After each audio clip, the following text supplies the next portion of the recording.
Livro Ética Nicomaco. Autor Aristóteles. Livro 8. Capítulo 1. Depois do que dissemos, segue-se naturalmente uma discussão da amizade, visto que ela é uma virtude ou implica virtude, sendo, além disso, sumamente necessária à vida. Porque sem amigos ninguém escolheria viver, ainda que possuísse todos os outros bens. E acredita-se, mesmo, que os ricos e aqueles que exercem autoridade e poder são os que mais precisam de amigos, pois de que serve tanta prosperidade sem um ensejo de fazer bem, se este se faz principalmente sob a forma mais louvável aos amigos? Ou como se pode manter e salvaguardar a prosperidade sem amigos? Quanto maior é ela, mais perigos corre.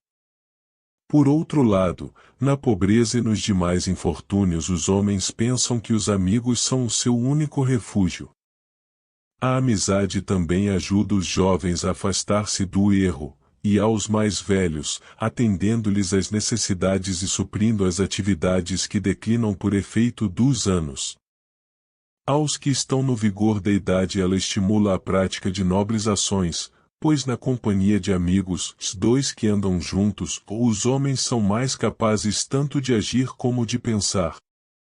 E também os pais parecem senti-la naturalmente pelos filhos e os filhos pelos pais, não só entre os homens, mas entre as aves e a maioria dos animais.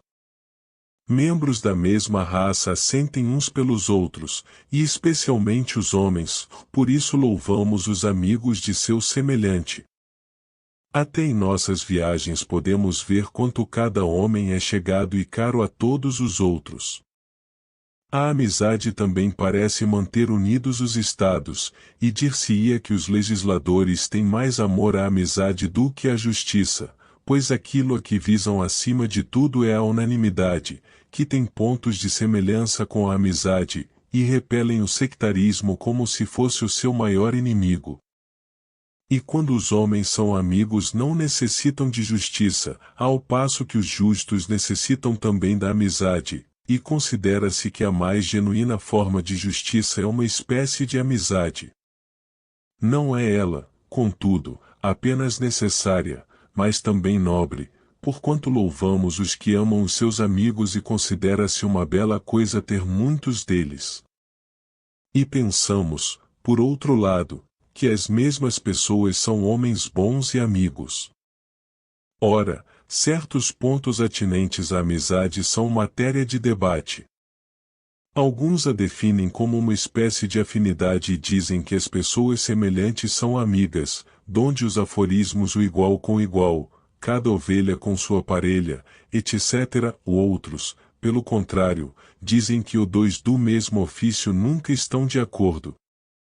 E investigam esta questão buscando causas mais profundas e mais físicas, dizendo Eurípides que a terra resseca ama a chuva, e o majestoso céu, quando prenhe de chuva, adora cair sobre a terra, e Heráclito, do que se opõe é que ajuda, e o de notas diferentes nasce a melodia mais bela, e ainda, todas as coisas são geradas pela luta ou ao passo que Empédocles, juntamente com outros, exprime a opinião contrária de que o semelhante busca o semelhante.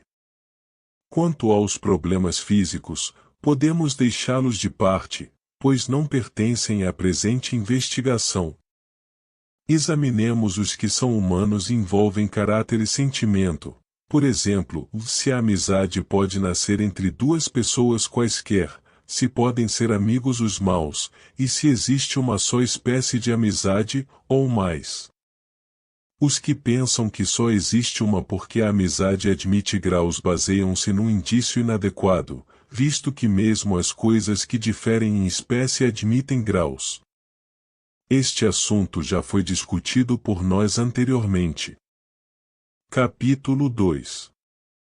Talvez possamos deslindar as espécies de amizade se começarmos por tomar conhecimento do objeto do amor.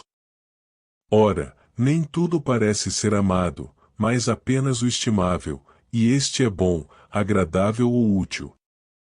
Mas o útil, em suma, é aquilo que produz algo de bom ou agradável, de modo que são o bom e o útil que são estimáveis como fins. Os homens amam, então, o que é bom em si ou o que é bom para eles. Os dois entram por vezes em conflito. E o mesmo pode-se dizer no tocante ao agradável. Ora, pensa-se que cada um ama o que é bom para ele, e o que é bom é estimável em si mesmo, enquanto o que é bom para cada um é estimável para ele, ou mais cada homem ama não o que é bom para ele, e sim o que parece bom. Isso, contudo, não vem ao caso, o limitar-nos-emos a dizer que ele é ou o que parece estimável. Ora, as pessoas amam por 3 razões. Para o amor dos objetos inanimados não usamos a palavra amizade, pois não se trata de amor mútuo, nenhum deseja bem ao outro, seria, com efeito, ridículo se desejássemos bem ao vinho, se algo lhe desejamos é que se conserve, para que continuemos dispondo dele, no tocante aos amigos, porém, disse que devemos desejar-lhes o bem no interesse deles próprios. Mas aos que desejam bem dessa forma só atribuímos benevolência, se o desejo não é recíproco, a benevolência, quando recíproca, torna-se amizade. Ou será preciso acrescentar ou quando conhecida? Pois muita gente deseja bem a pessoas que nunca viu, e as julga boas e úteis, e uma delas poderia retribuir-lhe esse sentimento.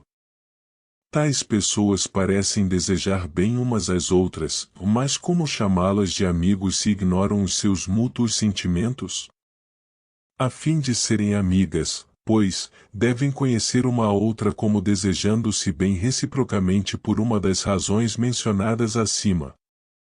Capítulo 3.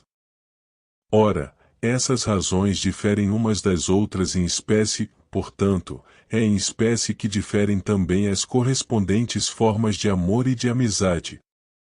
Há, assim, 3 espécies de amizade, iguais em número às coisas que são estimáveis, pois com respeito a cada uma delas existe um amor mútuo e conhecido, e os que se amam desejam-se bem a respeito daquilo por que se amam. Ora, os que se amam por causa de sua utilidade não se amam por si mesmos, mas em virtude de algum bem que recebem um do outro. Idêntica coisa se pode dizer dos que se amam por causa do prazer, não é devido ao caráter que os homens amam as pessoas espirituosas, mas porque as acham agradáveis. Logo, os que amam por causa da utilidade, amam pelo que é bom para eles mesmos, e os que amam por causa do prazer, amam em virtude do que é agradável a eles, e não na medida em que o outro é a pessoa amada, mas na medida em que é útil ou agradável. De forma que essas amizades são apenas acidentais, pois a pessoa amada não é amada por ser o homem que é, mas porque proporciona algum bem ou prazer. Eis porque tais amizades se dissolvem facilmente, se as partes não permanecem iguais a si mesmas, com efeito, se uma das partes cessa de ser agradável ou útil, a outra deixa de amá-la. Ora, o útil não é permanente, mas muda constantemente. E assim, quando desaparece o motivo da amizade, esta se dissolve, pois que existia apenas para os fins de que falamos. Essa espécie de amizade parece existir principalmente entre velhos, pois na velhice as pessoas buscam não o agradável, mas o útil, dos jovens e dos que estão no vigor dos anos, entre os que buscam a utilidade. E tampouco tais pessoas convivem muito umas com as outras, pois às vezes nem sequer se veem com agrado, e por isso não sentem necessidade de tal companhia, a menos que sejam mutuamente úteis. O convívio só lhes é agradável na medida em que despertam uma na outra a esperança de algum bem futuro. Entre essas amizades alguns classificam também a que se observa entre hospedeiro e hóspede.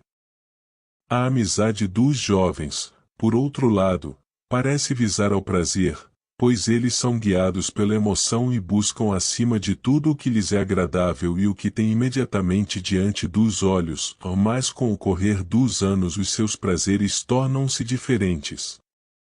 E por isso que fazem e desfazem amizades rapidamente, sua amizade muda com o objeto que lhes parece agradável, e tal prazer se altera bem depressa. Os jovens são também amorosos, pois, em sua maior parte, a amizade que existe no amor depende da emoção e visa ao prazer, é por isso que tão depressa se apaixonam como esquecem a sua paixão, muitas vezes mudando no espaço de um dia. Mas é certo que tais pessoas desejam passar juntas os seus dias e a sua vida inteira, pois só assim alcançam o propósito da sua amizade. A amizade perfeita é a dos homens que são bons e afins na virtude, pois esses desejam igualmente bem um ao outro enquanto bons, e são bons em si mesmos. Ora, os que desejam bem aos seus amigos por eles mesmos são os mais verdadeiramente amigos, porque o fazem em razão da sua própria natureza e não acidentalmente. Por isso sua amizade dura enquanto são bons, se a bondade é uma coisa muito durável. E cada um é bom em si mesmo e para o seu amigo, pois os bons são bons em absoluto e úteis um ao outro. E da mesma forma são agradáveis, porquanto os bons o são tanto em si mesmos como um para o outro, visto que a cada um agradam as suas próprias atividades e outras que lhes sejam semelhantes, e as ações dos bons são as mesmas ou semelhantes. Tal amizade é, como seria de esperar, permanente, já que eles encontram um no outro todas as qualidades que os amigos devem possuir. Com efeito, toda amizade tem em vista o bem ou o prazer, quer em abstrato, quer tais que possam ser desfrutados por aquele que sente a amizade, e baseia-se numa certa semelhança. E a amizade entre homens bons pertencem todas as qualidades que mencionamos, devido à natureza dos próprios amigos, pois numa amizade desta espécie as outras qualidades também são semelhantes em ambos, e o que é irrestritamente bom também é agradável no sentido absoluto do termo. E essas são as qualidades mais estimáveis que existem. O amor e a amizade são, portanto, encontrados principalmente em sua melhor forma entre homens desta espécie. Mas é natural que tais amizades não sejam muito frequentes, pois que tais homens são raros. Acresce que uma amizade dessa espécie exige tempo e familiaridade. Como diz o provérbio, os homens não podem conhecer-se mutuamente enquanto não houverem o provado sal junto, e tampouco podem aceitar um ao outro como amigos enquanto cada um não parecer estimável ao outro e este não depositar confiança nele. Os que não tardam a mostrar mutuamente sinais de amizade desejam ser amigos, mas não o são a menos que ambos sejam estimáveis e o saibam, porque o desejo da amizade pode surgir depressa, mas a amizade não. Capítulo 4. Essa espécie de amizade, pois, é perfeita tanto no que se refere à duração como a outros respeitos, e nela cada um recebe de cada um a todos os respeitos o mesmo que dá, ou algo de semelhante, e é exatamente isso que deve acontecer entre amigos. A amizade que visa ao prazer tem certa parecença com esta espécie, porquanto as pessoas boas são de fato agradáveis umas às outras. O mesmo se pode dizer da amizade que busca utilidade, pois os bons também são úteis uns aos outros. Entre os homens destas espécies inferiores as amizades são mais permanentes quando os amigos recebem a mesma coisa um do outro, o prazer, por exemplo. E não só a mesma coisa, mas também da mesma fonte, como ocorre entre pessoas espirituosas, e não como sucede entre amante e amado. Porquanto estes não recebem prazer das mesmas fontes, mas o amante compraz-se em ver o amado e este em receber atenções do seu amante, e quando começa a passar o viço da mocidade a amizade também se desvanece, porque um não experimenta prazer em ver o outro, e o segundo não mais recebe atenções do primeiro. Muitos amantes, porém, são constantes, quando a familiaridade os leva a amar o caráter um do outro pela afinidade que existe entre eles. Mas aqueles cujo amor consiste numa troca de utilidades e não de prazeres são, ao mesmo tempo, menos verdadeiramente amigos e menos constantes. Os que são amigos por causa da utilidade separam-se quando cessa a vantagem, porque não amavam um ao outro, mas apenas o proveito. Por conseguinte, quando o que se leva em mira é o prazer ou a utilidade, até os maus podem ser amigos uns dos outros, ou os bons podem ser amigos dos maus, ou aquele que não é bom nem mau pode ser amigo de qualquer espécie de pessoa, ou mais por si mesmos, só os homens bons podem ser amigos. Com efeito, os maus não se deleitam com o convívio uns dos outros, a não ser que essa relação lhes traga alguma vantagem. A amizade entre os bons, e só ela, também é invulnerável à calúnia, pois não damos ouvidos facilmente às palavras de qualquer um a respeito de um homem que durante muito tempo submetemos à prova, e é entre os bons que são encontradas a confiança, o sentimento expresso pelas palavras ou ele nunca me faria uma deslealdade, e todas as outras coisas que se requerem numa verdadeira amizade. Nas outras espécies de amizade, porém, nada impede que tais males venham a manifestar-se. Com efeito, os homens aplicam o nome de amigos mesmo àqueles cujo motivo é a utilidade, e nesse sentido se diz que as disposições são amigáveis, pois as alianças de disposições parecem visar a vantagem, e também há os que se amam com vistas no prazer, se é neste sentido que se diz serem amigas as crianças. Portanto, nós também deveríamos talvez chamar amigas a tais pessoas e dizer que existem diversas espécies de amizade, primeiro, e no sentido próprio, a dos homens bons enquanto bons, e por analogia às outras espécies, pois é em virtude de algo bom e algo semelhante ao que é encontrado na verdadeira amizade que eles são amigos, já que até o agradável é bom para os que amam o prazer. Mas essas duas espécies de amizade não se juntam com frequência, nem as mesmas pessoas se tornam amigas tendo em vista a utilidade e o prazer, porquanto as coisas que só acidentalmente se relacionam umas com as outras não andam muitas vezes juntas. Dividindo-se, pois, a amizade nestas espécies, os maus serão amigos com vistas na utilidade ou no prazer, e a esse respeito se assemelharão um ao outro, mas os bons serão amigos por eles mesmos, isto é, em razão da sua bondade. Esses, pois, são amigos no sentido absoluto do termo, e os outros o são acidentalmente por uma semelhança com os primeiros. Capítulo 5. Assim como, no tocante às virtudes, alguns homens são chamados bons com referência a uma disposição de caráter e outros com referência a uma atividade, também o mesmo sucede no que diz respeito à amizade.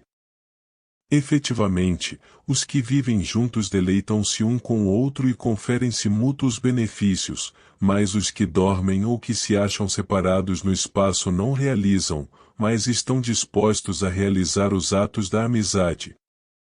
A distância não rompe a amizade em absoluto, mas apenas a sua atividade. Todavia, se a ausência dura muito tempo, parece realmente fazer com que os homens esqueçam a sua amizade, ou daí o provérbio longe dos olhos, longe do coração. Nem os velhos, nem as pessoas acrimoniosas parecem fazer amigos com facilidade. Com efeito, tais pessoas pouco têm de agradável, e ninguém deseja passar seus dias com alguém cuja companhia é dolorosa ou não é agradável, visto que a natureza parece acima de tudo evitar o doloroso e buscar o agradável. Aqueles, porém, que aprovam um ao outro mas não convivem, parecem antes olhar-se com simpatia do que ser verdadeiros amigos. Porquanto nada é mais característico dos amigos do que o convívio, e, Embora sejam os que sofrem necessidade que desejam benefícios, mesmo os que são sumamente felizes desejam passar os dias juntos, e é justamente a esses que menos agrada a solidão. Mas as pessoas não podem conviver se não são agradáveis umas às outras e não se deleitam com as mesmas coisas, como parecem fazer os amigos que são também companheiros. A verdadeira amizade é, pois, a dos bons, como tantas vezes dissemos. Efetivamente, o que é bom ou agradável no sentido absoluto do termo parece estimável e desejável, e a cada um se afigura ser o que é bom e agradável para ele, e por ambas essas razões o homem bom é estimável e desejável para o homem bom. Ora, dir-se-ia que o amor é um sentimento e a amizade é uma disposição de caráter, porque se pode sentir amor mesmo pelas coisas inanimadas, mas o amor mútuo envolve escolha, e a escolha procede de uma disposição de caráter. E os homens desejam bem àqueles a quem amam por eles mesmos, não por efeito de um sentimento, mas de uma disposição de caráter. E finalmente, os que amam um amigo amam o que é bom para eles mesmos, porque o homem bom, ao tornar-se amigo, passa a ser um bem para o seu amigo. Cada qual, portanto, ao mesmo tempo que ama o que é bom para ele, retribui com benevolência e aprazibilidade em igualdade de termos, porque se diz que a amizade é igualdade, e ambas são encontradas mais comumente na amizade dos bons. Capítulo 6. Entre pessoas idosas e acrimoniosas é menos fácil formar-se amizade, porquanto tais pessoas são menos bem-humoradas e se comprazem menos na companhia umas das outras, e estas são consideradas as maiores marcas de amizade e as que mais contribuem para produzi-la. É por isso que, enquanto os jovens são rápidos em fazer amizades, o mesmo não se dá com os velhos, os homens não se tornam amigos daqueles em cuja companhia não se comprazem. E, da mesma forma, também as pessoas acrimoniosas não se tornam amigas facilmente. Mas tais homens podem sentir benevolência uns pelos outros, desejando-se bem e ajudando-se quando um precisa do outro.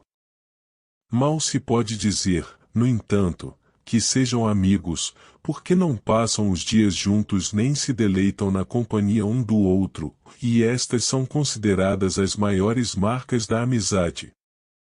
Não se pode ser amigo de muitas pessoas no sentido de ter com elas uma amizade perfeita, assim como não se pode amar muitas pessoas ao mesmo tempo, pois o amor é, de certo modo, um excesso de sentimento e está na sua natureza dirigir-se a uma pessoa só, e não sucede facilmente que muitas pessoas, ao mesmo tempo, agradem muito a um indivíduo só, ou mesmo, talvez, que pareçam boas aos seus olhos.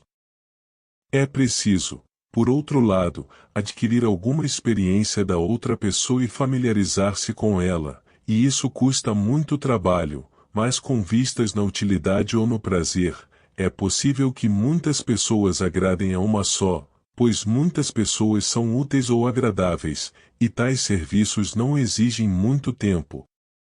Dessas duas espécies, a que tem em mira o prazer parece-se mais com a amizade, quando ambas as partes recebem as mesmas coisas uma da outra e deleitam-se uma com a outra ou com as mesmas coisas, como acontece nas amizades dos jovens, pois é em tais amizades que se observa com mais frequência a generosidade. A amizade que se baseia na utilidade é própria das pessoas de espírito mercantil. Também as pessoas sumamente felizes não necessitam de amigos úteis, mas sim de amigos agradáveis, porque desejam viver com alguém e, embora possam suportar durante um curto espaço de tempo o que é doloroso, ninguém o toleraria constantemente, mesmo que se tratasse do próprio bem, se este lhe fosse doloroso. É por isso que buscam amigos agradáveis, mas talvez devessem buscar aqueles que, sendo agradáveis, fossem também bons, inclusive para eles, pois assim possuiriam todas as características que devem possuir os amigos. Os homens que ocupam posição de autoridade parecem ter amigos de diferentes classes. Alguns lhes são úteis e outros são agradáveis, mas raramente os mesmos indivíduos reúnem em si as duas qualidades, pois que tais pessoas não procuram nem aqueles que, além de agradáveis, sejam virtuosos, nem aqueles cuja utilidade vise objetos nobres, mas, levados pelo desejo de prazer, buscam a companhia de pessoas espirituosas, e quanto aos seus outros amigos, escolhem-nos entre os que são hábeis em fazer o que lhes mandam. Ora, tais características raramente se encontram combinadas numa só pessoa. Já dissemos que o homem bom é ao mesmo tempo útil e agradável, mas tal homem não se torna amigo de quem lhe é superior em posição, a menos que lhe seja superior também pela virtude, e, mesmo assim, não poderia estabelecer-se uma igualdade por ser ele ultrapassado em ambos os respeitos. Entretanto, pessoas que o ultrapassem em ambos os respeitos não são fáceis de encontrar. Seja como for, as amizades supramencionadas envolvem igualdade, pois os amigos recebem as mesmas coisas um do outro e desejam-se mutuamente as mesmas coisas, ou trocam coisas entre si, como por exemplo, o prazer pela utilidade. Dissemos, contudo, que essas amizades não apenas são menos verdadeiras como menos permanentes. Mas é por sua semelhança e sua dissemelhança em relação à mesma coisa que as consideramos ou não amizades. É por sua semelhança com a amizade da virtude que parecem ser amizades, pois uma delas envolve prazer e a outra utilidade, e estas características pertencem também à amizade dos virtuosos, e é por ser permanente e invulnerável à calúnia a amizade dos virtuosos, enquanto estas mudam rapidamente, além de diferirem em muitos respeitos da primeira, que parecem não ser amizades, isto é, em razão de sua dissemelhança com a amizade dos virtuosos. Capítulo 7. Mas existe outra espécie de amizade, a saber, a que envolve uma desigualdade entre as partes, como a de pai para filho e, em geral, de mais velho para mais jovem, a de marido para mulher e, em geral, de governante para súdito. E essas amizades diferem também umas das outras, pois a que existe entre pais e filhos não é a mesma que entre governantes e súditos, nem a amizade de pai para filho é a mesma que a de filho para pai, como a de marido para mulher não é a mesma que a de mulher para marido. Com efeito, a virtude e a função de cada uma dessas pessoas são diferentes, e por isso também diferem as suas razões para amar, e outra consequência do mesmo fato é que amor e amizade diferem igualmente um do outro. Cada parte, pois, nem recebe a mesma coisa da outra nem deveria buscá-la, mas quando os filhos prestam aos pais aquilo que devem prestar aos que os puseram no mundo, e os pais aquilo que devem prestar aos filhos, a amizade entre tais pessoas é duradoura e excelente. Em todas as amizades que envolvem desigualdade, o amor também deve ser proporcional, isto é, o melhor deve receber mais amor do que dá, assim como deve ser mais útil, e analogamente em cada um dos outros casos, pois quando o amor é proporcional ao mérito das partes estabelece-se, em certo sentido, a igualdade, que é indubitavelmente considerada uma característica da amizade. Mas a igualdade não parece assumir a mesma forma nos atos de justiça e na amizade. Com efeito, nos primeiros o que é igual no sentido primário é o que está em proporção com o mérito, ao passo que a igualdade quantitativa é secundária, mas na amizade a igualdade quantitativa é primária, e a proporção ao mérito, secundária. Isso se torna claro quando há uma grande distância entre as partes no que se refere à virtude, ao vício, à riqueza ou outra coisa qualquer, pois nesse caso já não são amigos e nem sequer esperam sê-lo. E a situação é manifesta acima de tudo quando se trata dos deuses, que nos ultrapassam imensamente em tudo o que é bom. Mas é também clara no tocante aos reis, pois os homens que lhes são muito inferiores tampouco esperam tornar-se seus amigos, nem indivíduos de pouca valia esperam ser amigos dos melhores ou mais sábios dentre os homens. Em tais casos não é possível definir com exatidão até que ponto os amigos podem permanecer amigos. Com efeito, a amizade pode sobreviver ao desaparecimento de muitos elementos que a compunham, mas quando uma das partes é afastada para muito longe, como sucede com Deus, cessa a possibilidade de amizade. Essa é, aliás, a origem da questão sobre se os amigos realmente desejam aos seus amigos os maiores bens, como o de serem deuses, visto que em tal caso seus amigos deixarão de sê-lo e, por conseguinte, já não representarão bens para eles, porque os amigos são realmente um grande bem. A resposta é que, se tínhamos razão em afirmar que o amigo deseja bem ao seu amigo por ele mesmo, este deve continuar sendo a espécie de ser que é, portanto, é a ele, na medida em que continua sendo um homem, que o outro deseja os maiores bens. Mas talvez não lhe deseje todos os maiores bens, pois é a si mesmo, antes de qualquer outro, que cada homem deseja o bem. Capítulo 8. A maioria das pessoas parecem, devido à ambição, preferir ser amada a amar. E é por isso que os homens, em geral, amam a lisonja. Com efeito, o lisonjeiro é um amigo em posição inferior, ou finge ser tal ao mesmo tempo que simula amar mais do que é amado, e ser amado parece ter bastante semelhança com ser honrado, e isso é o que a maioria das pessoas ambicionam. Entretanto, dir-se-ia que elas não preferem a honra em si, mas apenas acidentalmente, porquanto a maioria gosta de ser honrada pelos que ocupam posição de autoridade, em razão de suas esperanças, pois pensam que, se necessitarem de alguma coisa, consegui-las são com eles, e por isso se comprazem na honra como prenúncio de favores futuros. Os que desejam ser honrados por homens bons e sábios, por seu lado, querem confirmar a boa opinião que fazem de si mesmos, e, por conseguinte, deleitam-se em ser honrados porque acreditam na sua própria bondade estribados no julgamento dos que falam a seu respeito.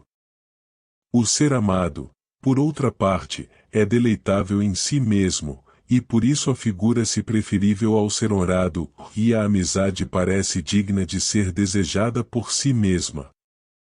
Mas dir-se-ia que ela reside antes em amar do que em ser amado, como mostra o deleite que as mães sentem em amar, pois algumas mães entregam os filhos a outros para serem educados, e, enquanto conhecem o destino deles, amam-nos sem procurar ser amadas em troca, se não lhes são possíveis ambas as coisas, mas parecem contentar-se em vê-los prosperar, e amam os seus filhos mesmo quando estes, por ignorância, não lhes dão nada do que se deve a uma mãe.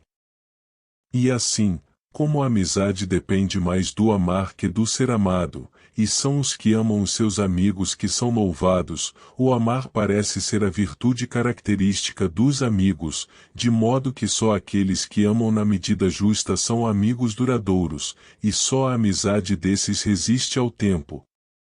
É deste modo, mais que de qualquer outro, que até os desiguais podem ser amigos, pois é possível estabelecer-se uma igualdade entre eles. Ora, igualdade e semelhança são amizade, e especialmente a semelhança dos que são afins pela virtude.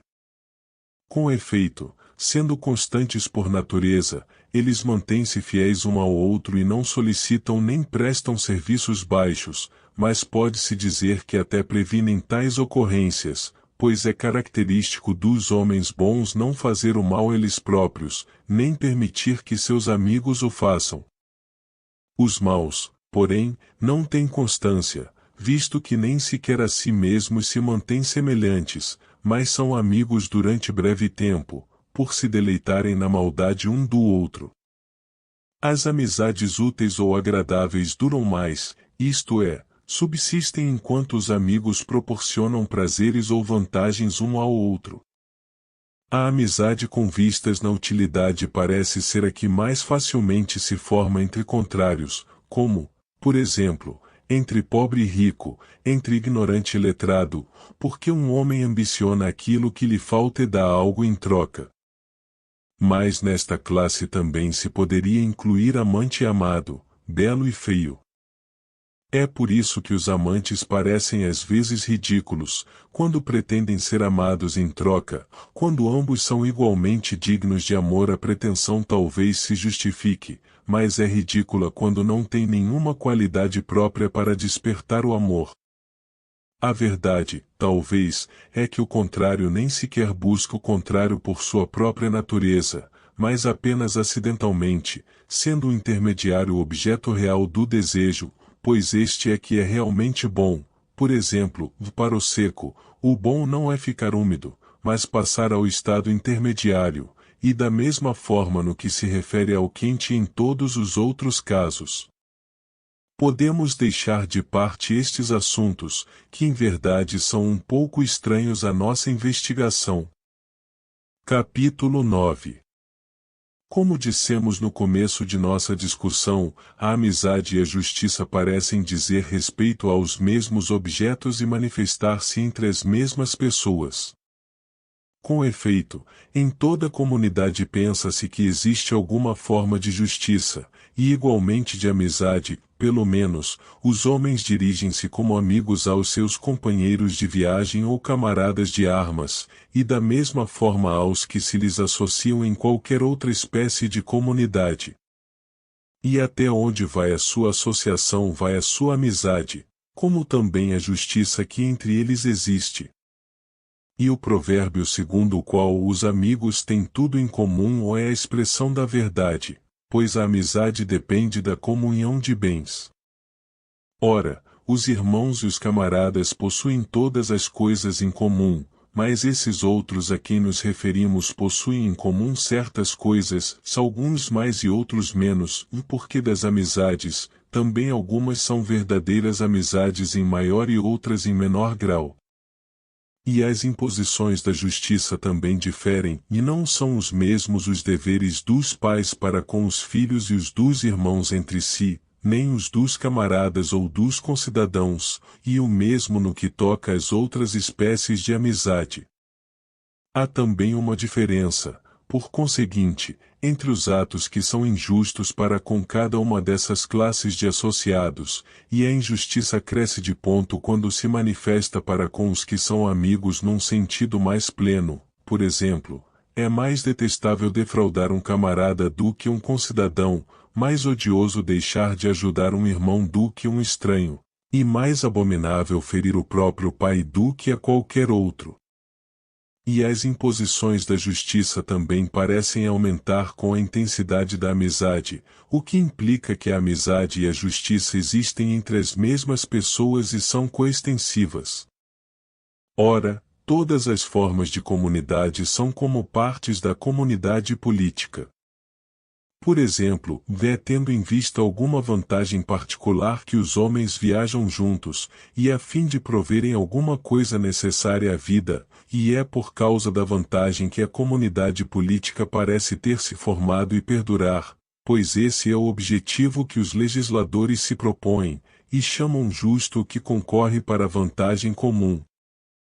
Mas as outras comunidades têm em mira aspectos particulares dessa vantagem comum. Os marinheiros, por exemplo, visam ao que é vantajoso numa travessia para o propósito de ganhar dinheiro ou alguma finalidade dessa espécie, e os soldados, ao que é vantajoso na guerra, quer busquem riqueza, quer a vitória ou a posse de uma cidade, e os membros de tribos ou demos procedem do mesmo modo.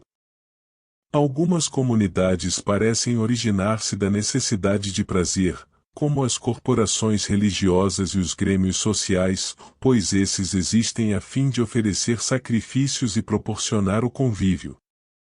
Mas todos parecem incluir-se na comunidade política, que não visa a vantagem imediata, mas ao que é vantajoso para a vida no seu todo, oferecendo sacrifícios e programando reuniões para esse fim, orando os deuses e provendo aprazíveis recreações para si mesma.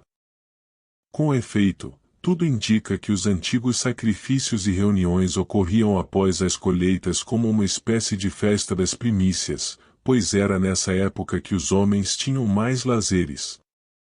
Todas as comunidades, por conseguinte, parecem fazer parte da comunidade política, e as espécies particulares de amizade devem corresponder às espécies particulares de comunidade. Capítulo 10. Existem 3 espécies de constituição e igual número de desvios, perversões daquelas, por assim dizer.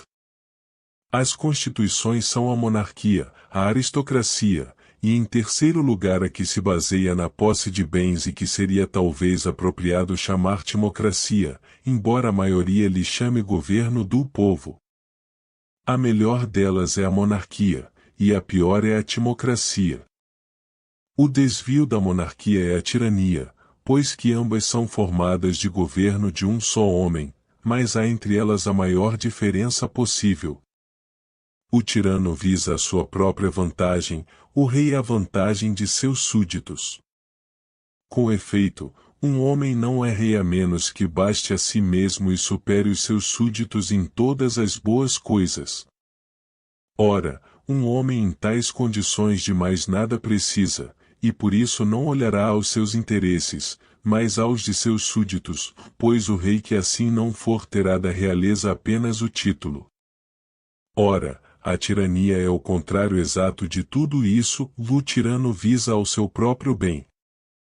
E é evidente ser esta a pior forma de desvio, pois o contrário do melhor é que é o pior. A monarquia degenera em tirania, que é a forma pervertida do governo de um só homem, e o mau rei converte-se em tirano. A aristocracia, por seu lado, degenera em oligarquia pela ruindade dos governantes, que distribuem sem equidade o que pertence ao Estado, todas ou a maior parte das coisas boas para si mesmos, e os cargos públicos sempre para as mesmas pessoas, olhando acima de tudo a riqueza, e destarte os governantes são poucos e maus, em lugar de serem os mais dignos. A timocracia, por seu lado, degenera em democracia. Ambas são coextensivas, já que a própria timocracia tem como ideal o governo da maioria, e os que não têm posse são contados como iguais aos outros. A democracia é a menos má das 3 espécies de perversão, pois no seu caso a forma de constituição não apresenta mais que um ligeiro desvio. São estas pois as mudanças a que estão mais sujeitas as constituições, e estas as transições menores e mais fáceis. Podem ser encontradas analogias das constituições, e por assim dizer, modelos delas nas próprias famílias. Com efeito, a associação de um pai com seus filhos tem a forma da monarquia, visto que o pai zela pelos filhos. Aí está porque Homero chama Zeus de o pai, e o ideal da monarquia é ser uma forma paternal de governo. Entre os persas, no entanto, o governo dos pais é tirânico, pois ali os pais usam os filhos como escravos. Tirânico, igualmente, é o governo dos amós sobre os escravos, em que a única coisa que se tem em vista é a vantagem dos primeiros. Ora, esta parece ser uma forma correta de governo, mas o tipo persa é pervertido, uma vez que diferentes são as modalidades de governo apropriadas a relações diferentes. A associação entre marido e mulher parece ser aristocrática, já que o homem governa como convém ao seu valor, mas deixa a cargo da esposa os assuntos que pertencem a uma mulher. Se o homem governa em tudo, a relação degenera em oligarquia, pois ao proceder assim ele não age de acordo com o valor respectivo de cada sexo, nem governa em virtude da sua superioridade. Às vezes, no entanto, são as mulheres que governam, por serem herdeiras, e assim o seu governo não se baseia na excelência, mas na riqueza e no poder, como acontece nas oligarquias. A associação de irmãos assemelha-se à timocracia, porquanto eles são iguais, salvo na medida em que haja diferença de idades, e por isso, quando diferem muito em idade, a amizade já não é do tipo fraternal. A democracia é encontrada sobretudo nas famílias acéfalas, onde, por conseguinte, todos se encontram num nível de igualdade, e naquelas em que o chefe é fraco e todos têm licença de agir como entenderem. Capítulo 11. Mostra a observação que cada uma das constituições comporta amizade na exata medida em que comporta justiça. A amizade entre um rei e seus súditos depende de um excesso de benefícios conferidos, porquanto o rei os confere aos seus súditos quando, sendo ele um homem bom, zela pelo bem-estar destes, como faz o pastor com as suas ovelhas. E tal é também a amizade de um pai, embora este exceda o outro na grandeza dos benefícios dispensados, pois é a causa da existência dos filhos, a qual todos consideram o maior dos bens, assim como prove a sua alimentação e educação. Tudo isso se costuma atribuir também aos avós. E acresce que, por natureza, um pai tende a governar seus filhos, os avós aos descendentes e os reis aos seus súditos. Estas amizades implicam superioridade de uma parte sobre a outra, sendo essa a razão das honras que se prestam aos antepassados. Portanto, a justiça que existe entre pessoas assim relacionadas não é a mesma de parte a parte, mas sempre proporcional ao mérito, porquanto isso é verdadeiro também da própria amizade. A amizade entre marido e mulher, por outro lado, é a mesma que se observa na aristocracia, já que está de acordo com a virtude, o melhor recebe maior quinhão de bens e cada um recebe o que lhe compete, e o mesmo se pode dizer da justiça nessas relações. A amizade de irmãos é como a de camaradas, porquanto são iguais e próximos uns dos outros pela idade, e tais pessoas, em geral, assemelham-se nos sentimentos e no caráter. E também é semelhante a esta amizade apropriada ao governo timocrático, pois numa tal constituição o ideal é serem os cidadãos iguais e equitativos, e por isso o governo é assumido por turnos numa base de igualdade. E a amizade apropriada a esta constituição corresponde à que descrevemos. Nas formas de desvio, porém, como mal existe justiça, também é rara a amizade. E onde menos existe é na pior das formas, e na tirania há pouca ou nenhuma amizade. Com efeito, onde nada aproxima o governante dos governados não pode haver amizade, uma vez que não há justiça. Por exemplo, entre artífice e ferramenta, alma e corpo, amo e escravo, os segundos termos de cada uma dessas dualidades são beneficiados por aqueles que os utilizam, mas não existe amizade nem justiça para com coisas inanimadas. Mas tampouco existe amizade para com um cavalo, um boi ou um escravo enquanto escravo, pois não há nada de comum entre as duas partes, o escravo é uma ferramenta viva e a ferramenta é um escravo inanimado. Enquanto escravo, pois, não se pode ser seu amigo, mas enquanto homem isso é possível, pois parece haver certa justiça entre um homem qualquer e outro homem qualquer que tenham condições para participar de um sistema jurídico ou ser partes num ajuste, do logo, pode haver amizade com ele na medida em que é um homem.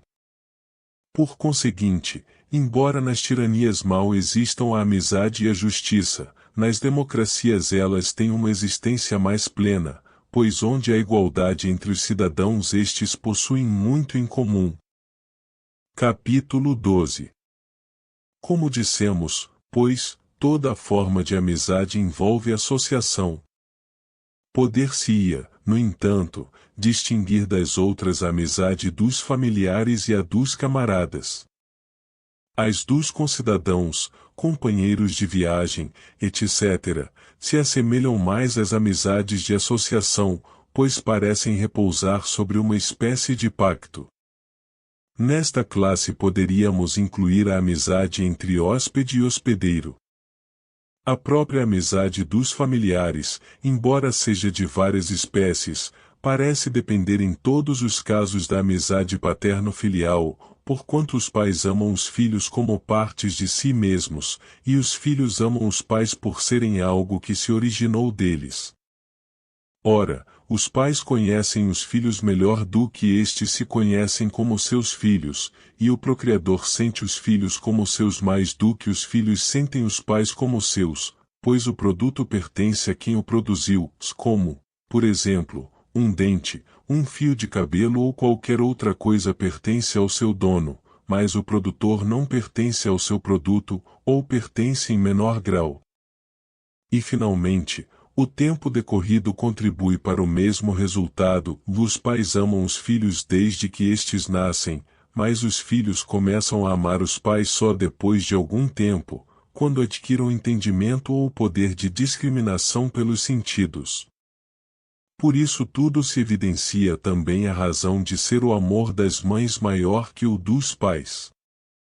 Pai e mãe amam, portanto, os seus filhos como a si mesmos, pois estes, em virtude de sua existência separada, são como que outro eus, enquanto os filhos amam os pais por terem nascido deles, e os irmãos amam uns aos outros por se originarem dos mesmos pais, já que a sua identidade com estes os torna idênticos entre si, e por isso se fala em ser o do mesmo sangue, do mesmo tronco, e assim por diante.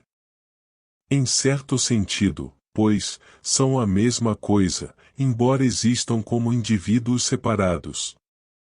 Duas coisas que muito contribuem para a amizade são a educação em comum e a semelhança de idade, pois só pessoas da mesma idade se dão bem, e os que se criaram juntos tendem a viver em camaradagem, e é por isso que a amizade dos irmãos se assemelha à dos camaradas.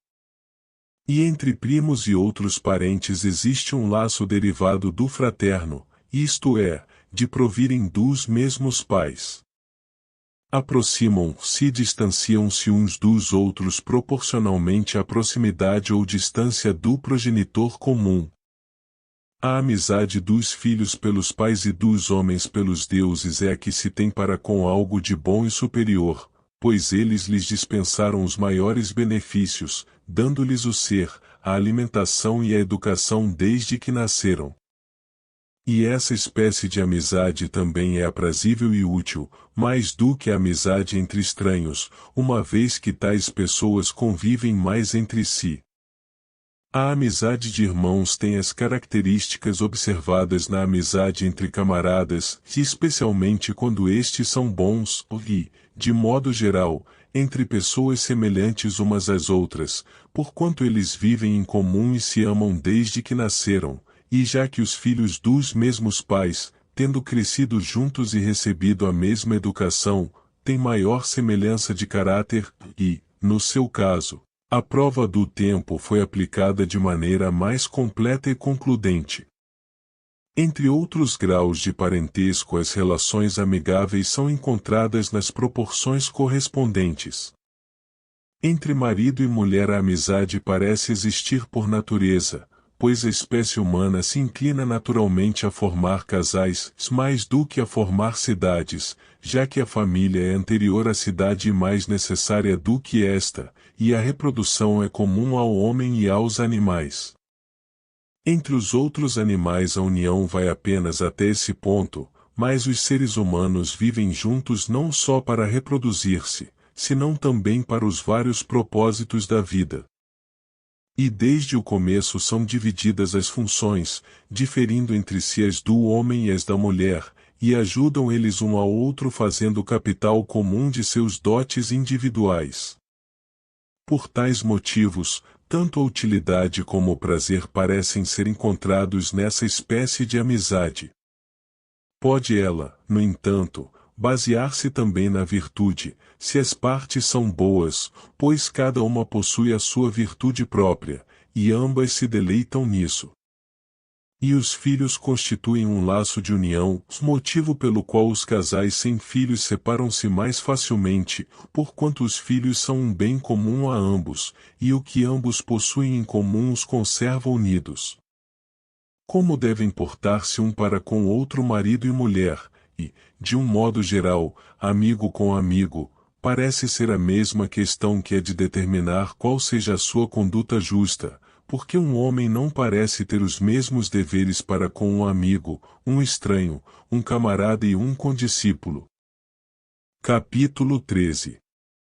Existem 3 espécies de amizade, como dissemos no começo de nossa investigação, e com respeito a cada uma delas alguns são amigos em termos de igualdade e outros em virtude de uma superioridade, pois não só homens igualmente bons podem tornar-se amigos, mas um homem melhor pode fazer amizade com outro pior. E também nas amizades que se baseiam no prazer ou na utilidade os amigos podem ser iguais ou desiguais quanto aos benefícios que conferem.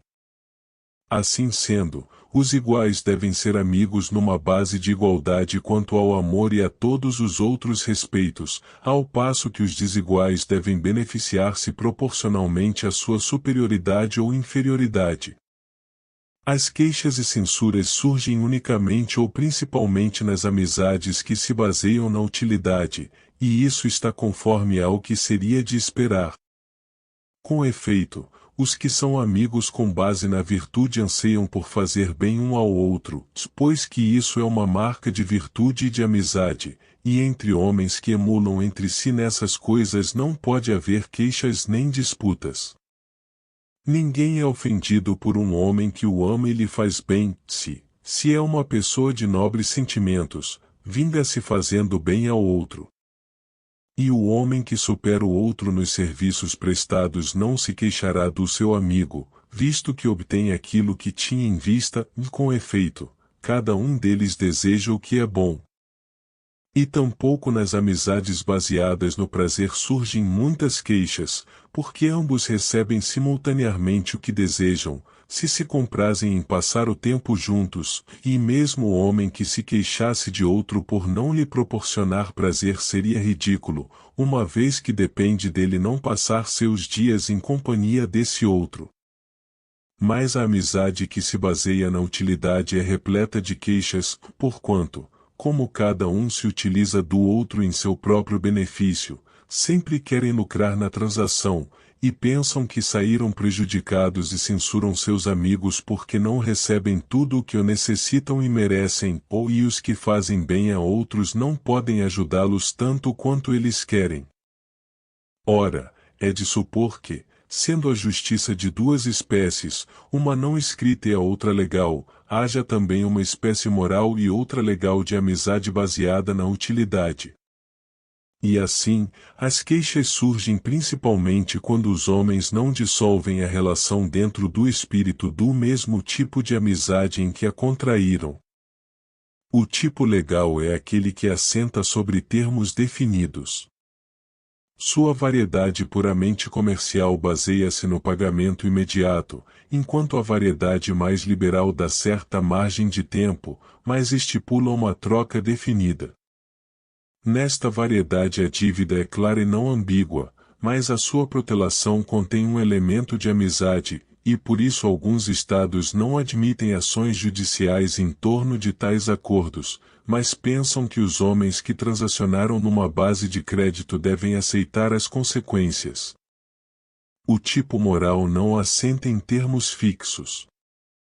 Faz uma dádiva, ou o que quer que seja, como se fosse a um amigo, mas espera receber outro tanto ou mais, como se não tivesse dado e sim emprestado, e, se a situação de um deles é pior após dissolver-se a relação do que antes de havê-la contraído, esse homem se queixará.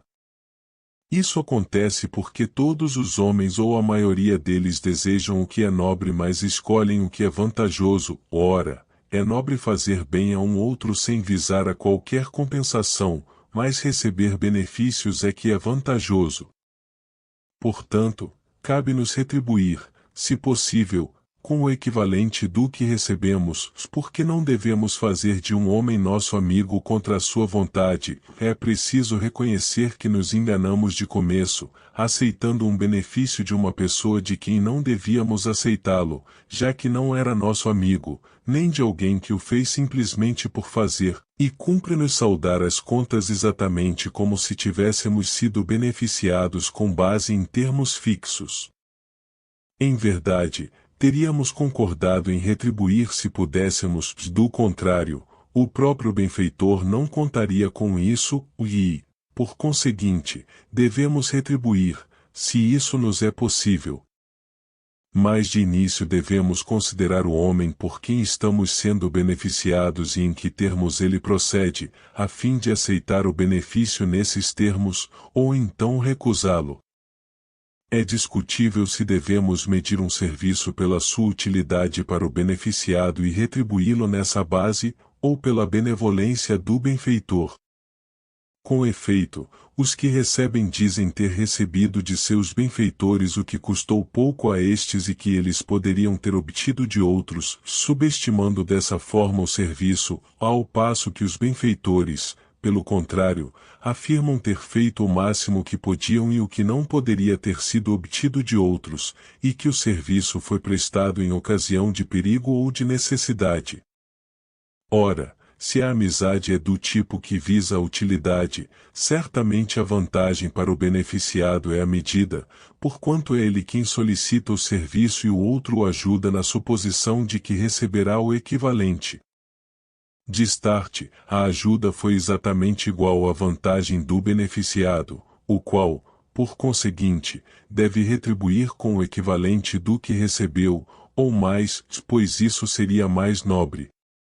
Nas amizades que se baseiam na virtude, por outro lado, não surgem queixas, mas o propósito do benfeitor é uma espécie de medida, pois no propósito reside o elemento essencial da virtude e do caráter. Capítulo 14. Também nas amizades que se baseiam na superioridade surgem dissensões, pois cada qual espera obter mais proveito delas, mas, quando isso acontece, a amizade se dissolve.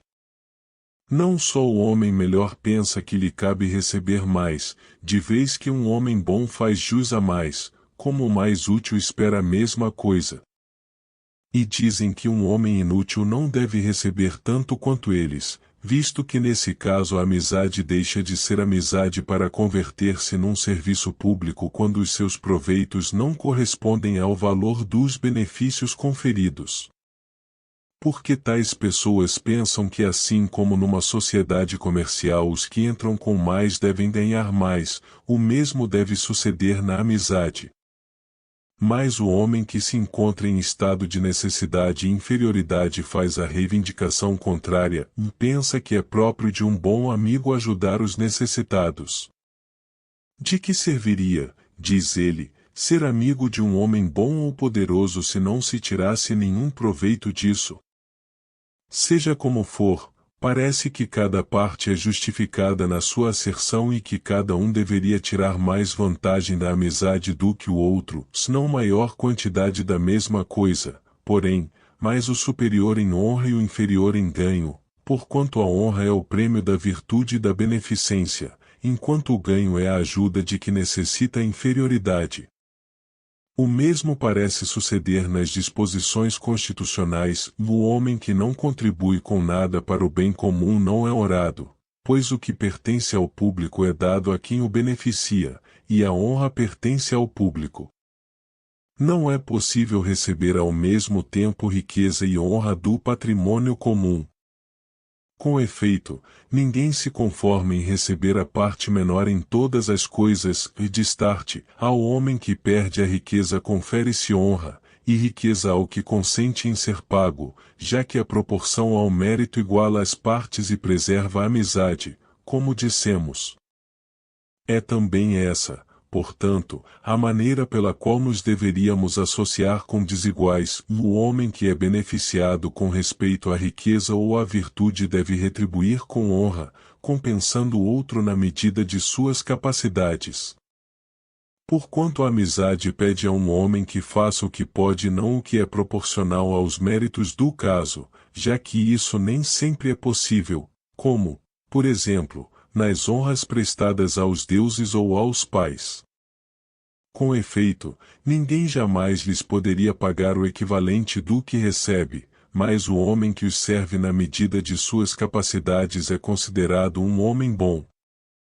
Eis aí por que não parece lícito a um homem repudiar seu pai, embora o pai possa repudiar o filho.